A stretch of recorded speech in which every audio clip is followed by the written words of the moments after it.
Qədir gecəsi Ramazan ayının son 10 gecələrindədir. Alimlər və elm əhli Allah Resulü Muhammed sallallahu aleyhi və səlləmin səhih sünnəsinə, səhabələrin yoluna, fəhminə əsaslanaraq Qədir gecəsinin Ramazan ayının son 10 gecələrində, 10 gecələrin həm tək gecələrində, həm də cüt gecələrində olma ehtimalını söyləmişlər. Bu haqda ən birinci dəlil Qur'an-ı Kərimdə Əl-Fəcr surəsinin ilk 3 ayəsidir. Allah Subhanahu və Teala Əl-Fəcr surəsinin ilk 3 ayəsində bizlərə belə buyurur. Bismillahirrahmanirrahim. Vəl-fəcr və ləyalin əşr vəş-şəf'i vəl-vətr.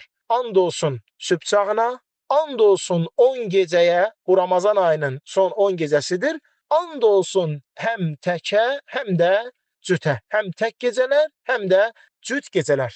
Allah Nəbisi Muhammed sallallahu aleyhi və səlləm bizlərə Qədir gecəsini axtarmağımızı Ramazan ayının son 10 gecələrində tövsiyə edir.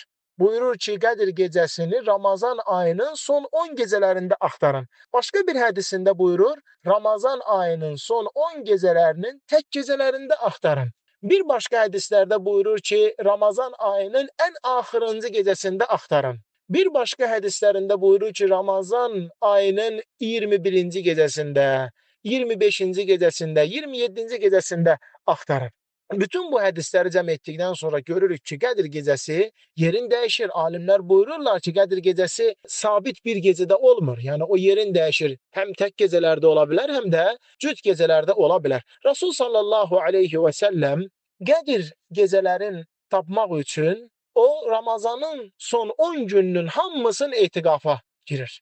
Məsciddə qalır, Allaha ibadət edir. Həm tək gecələrdə, həm cüt gecələrdə Qədir gecəsini tapmaq üçün alimlər və elm əhli buyururlar ki, başda Şeyx Abdüləziz İbn Bəz, Şeyx Muhammed İbn Salih Əl-Üseymin, kim Ramazanın son 10 gecəsinin hamısını, bu təkdir, bu cütdür, bu 27-dir, bu 25-dir, bu 29-dur ayırmadan son 10 gecəsinin hamısını biraz namaz qılmaqla, biraz dua etməklə, biraz Quran oxumaqla, biraz zikr etməklə keçirsə, artıq o Qədir gecəsini tapıb 1000 aydan xeyirli olan bu gecənin savabına və mükafatına nail olub.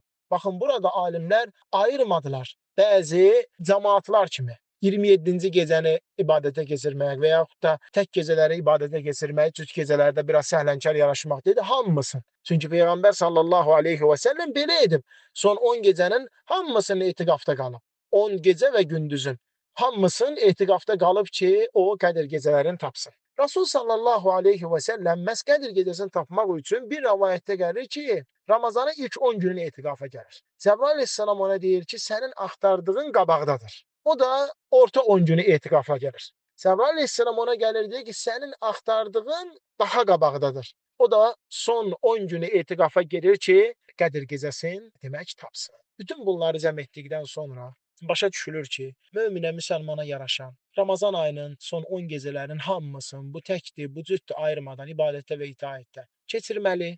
Başa düşməli ki, Qədir gecələri bu 10 gecələrin birindədir. Hansıdır bilmirik, sirdir bizə. Burada da bizə fayda var, sir olmasında. Həm daha çox çalışaq, həm fəal olaq, həm biri var bir gecə ibadət eləyək, biri də var 10 gecə ibadət eləyək. Biz qazanclı çıxaq deyə Allah Subhanahu və Teala bunu bizdən xeyrimizə, faydamıza sir saxlayıb. Ona görə həm tək gecələri müsəlmana yanaşan bu alimlərimizin, elm əhlimizin, elm tələbələrimizin, müəllimlərimizin nəsihətidir.